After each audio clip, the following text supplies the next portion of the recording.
Hello, and welcome to Hez Unites, the self-proclaimed best place on earth for Pokemon Unite coverage. I'm Hez, and I'm here to talk to you about Pokemon Unite, the most anticipated Pokemon title to hit the streets since Pokemon Snap 2. Seriously, fans from all over the world have praised the Pokemon Company's announcement since it landed a little over a week ago. Wait, you mean they hated it? Oh. Well, welcome to Hez Unites, the world's premier place to talk about Pokemon Snap 2. Just kidding. Truth be told, the announcement for Pokemon Unite could have gone a little bit better, but that doesn't change the fact that I'm hyped. You see, as an old man in his mid-30s with two very young kids and one very hot wife, I don't have a lot of time to sit down in front of the TV and game. Usually my TV is on Moana, or Coco, or Toy Story, or The Jungle Book, or, well, you get the point.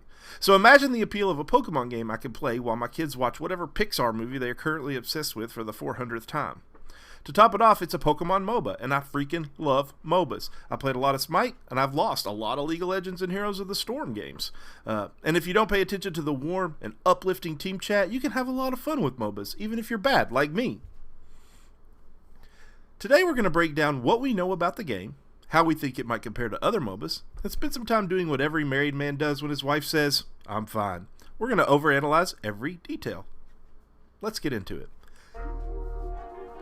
This is a 5v5 multiplayer battle game where each player controls his own Pokemon in an attempt to claim internet superiority over his 4 teammates by carrying them to victory over 5 other players. We have limited information, but let's take a look at this roster of iconic Pokemon that have so far been spoiled. Oh boy, Pokemon pulled no punches here, giving us quite possibly 2 of the best 720 Pokemon in existence right off the bat. Seriously, Gengar and Blastoise. I don't need any more, to be honest. Let's throw Eevee in there and call it a day. How about that? Nope. Okay, well, let's take a look. We have 8 Gen 1 staples, everyone's favorite fighting steel-type Lucario, and the super popular Talonflame? Wait, what? Talonflame? Well, you can't win them all, Pokemon. We have 10 revealed characters so far. All of our Gen 1 starters, the Pokemon mascot, and 6 pretty cool mons to round it out. Let me know in the comments who you expect to see on launch and who you would like to see. I would expect there to be around 20 to 30 Pokemon available when the game launches. But the variety that we see here to start is pretty solid, and I'm looking forward to see what else comes along. This is the map. It looks very different than traditional MOBAs, but we'll get into that later. Your first task is to capture wild Pokemon by defeating them. But that looked like straight up murder to me. You then score those captured Pokemon into your opponent's goal, and the team with the most points at the end of the game wins. You start the game with the basic version of your selected Pokemon, leveling it up by defeating enemies and wild Pokemon as well as by scoring. Your Pokemon will evolve, if able, as you level. Leveling up lets you learn new moves, and in one of the biggest deviations from traditional MOBAs, you're going to be able to choose which moves your Pokemon has. Instead of leveling up and making a specific ability more powerful, you will instead choose new abilities and customize your Pokemon in whichever way you think will be most beneficial for the match.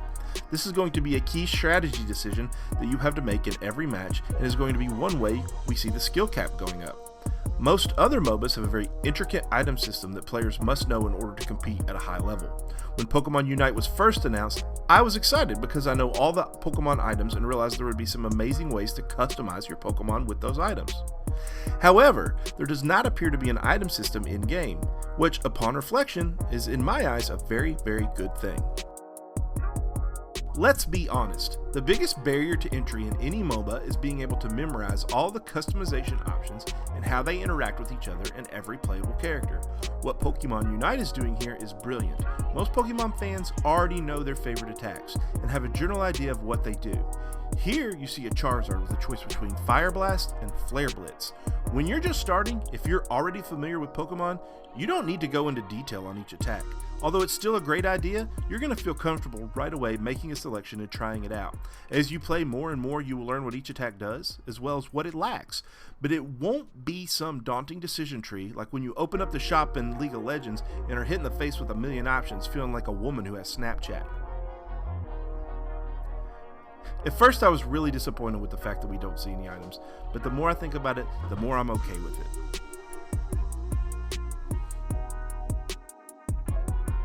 This is another interesting aspect we see here. You can see the Rotom on the map. He does not appear to be another random Pokemon you defeat to capture.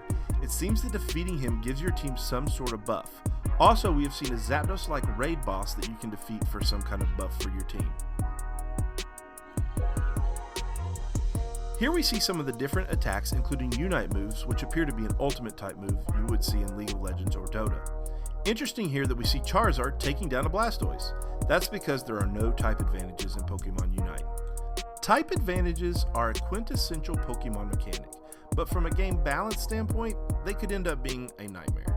So let's give another point to Pokemon for accessibility. Is Venusaur your favorite Pokemon? No?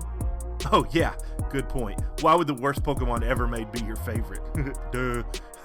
Is Charizard your favorite Pokemon? More likely. What if Blastoise is a strong meta pick? You wouldn't be able to play Charizard because not only is Blastoise just too good, hypothetically, he also has a type advantage over you. This system will let Pokemon stand on their own merits and allow for a much more diverse variety when selecting teams. Let's take a look at some of the Unite moves that we know so far and then break down the map.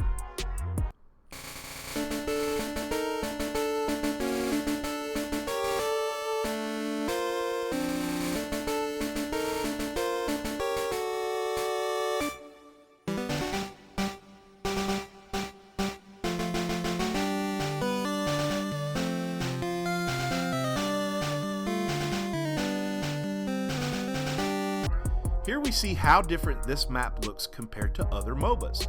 Usually you would see 3 lanes and a jungle. Here we have 2 lanes, top and bottom, along with a fairly large jungle section. Also notice, no towers. This to me is going to have a huge effect on the mechanics and strategy of the game.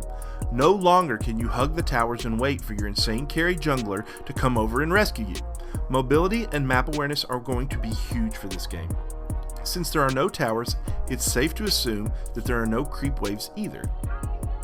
Now, towers and creeps may not seem important to you if you've played a million games of Dota, but trust me, they are just enough for a complete noob like me to have a little bit of survivability.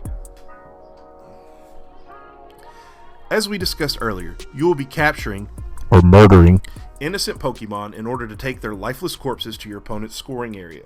Each team has 5 areas to score. After a certain number of points are scored on a scoring zone, it is destroyed. This does 2 things. First, it takes away a healing spot for your opponents, and 2, it means you have further to go when you're ready to score again. Hey, I mean, you can't stay 18 forever. I'm really curious to see what type of roles each player will fill. My first thought was a bad one, because I assumed 1 or 2 people would play defense, but with no creep waves, I don't see how these players would gather experience. In Heroes of the Storm, experience was shared by the team, which would be one way that could work, but unfortunately we have seen some gameplay and it appears that each player has their own experience bar. Let me know down in the comments what roles you think we will see in Pokemon Unite. The most interesting feature for Pokemon Unite is that we will see crossplay between the Switch and mobile.